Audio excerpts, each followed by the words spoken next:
അസ്സലാമു അലൈക്കും വറഹ്മത്തുള്ളാഹി. ബിസ്മില്ലാഹിർ റഹ്മാനിർ റഹീം.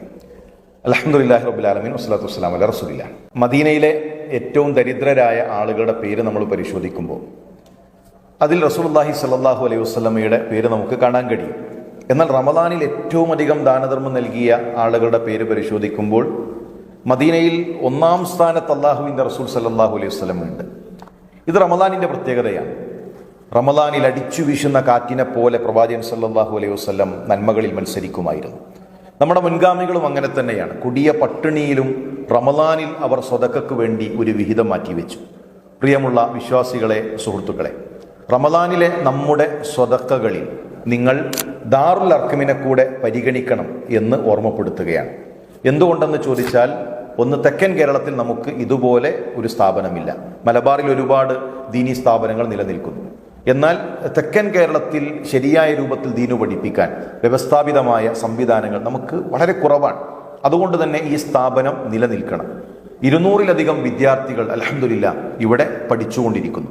അതിൻ്റെ എല്ലാം പ്രതിഫലം ഒരു ചെറിയ സ്വതക്ക കൊണ്ടെങ്കിലും നമ്മൾ ഈ സംവിധാനത്തെ സഹായിച്ചാൽ നമ്മളുടെ ഖബറിലേക്ക് നിലനിൽക്കുന്ന നന്മയായി ഇൻഷാ അള്ളാഹ് ഉദ്ദേശിച്ചാൽ മരണത്തിന് ശേഷവും നമ്മുടെ ഖബറിലേക്ക് എത്തും. ഗ്രീൻ ക്യാമ്പസിലൂടെ ശരിയാ പഠനം വിദ്യാർത്ഥികൾ നടത്തുകയും വ്യത്യസ്ത നാടുകളിൽ മിമ്പറുകളിൽ ഖത്തീബുമാരായി ഇസ്ലാമിക പ്രബോധന പ്രവർത്തന രംഗത്ത് നമ്മുടെ മക്കൾ നിറഞ്ഞു നിൽക്കുകയാണ്. ലൈറ്റ് ക്യാമ്പസിലൂടെ ഒരു വലിയ തലമുറ ഖുർആൻ പഠിച്ച് ഖുർആനിൻ്റെ തണലിൽ അവർ വളരുന്നു.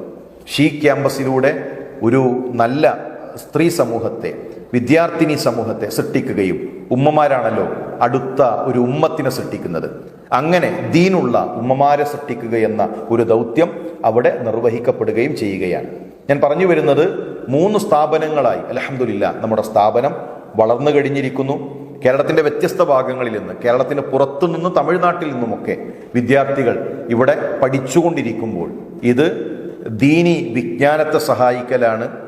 അതുപോലെ തന്നെ നിലനിൽക്കുന്ന ഒരു നന്മ നമ്മുടെ ഖബറിലേക്ക് സമ്പാദിക്കലാണ് എന്ന തിരിച്ചറിവോടുകൂടെ നമുക്ക് ഓരോ ദിവസത്തിലും ഒരു ചെറിയ സംഖ്യയെങ്കിലും നമ്മളുടെ അർക്കമിനു വേണ്ടി നൽകാൻ കഴിയുന്നുവെങ്കിൽ അത്തരം നന്മകളിൽ ശ്രദ്ധിക്കണം എന്ന് ഓർമ്മപ്പെടുത്തുകയാണ്. അള്ളാഹു നമ്മളുടെ ദാനധർമ്മങ്ങൾ സ്വീകരിക്കട്ടെ, ഇഖ്ലാസ് പ്രദാനം ചെയ്യട്ടെ. അസ്സലാമു അലൈക്കും വറഹ്മത്തുള്ളാഹി വബറകാതുഹു.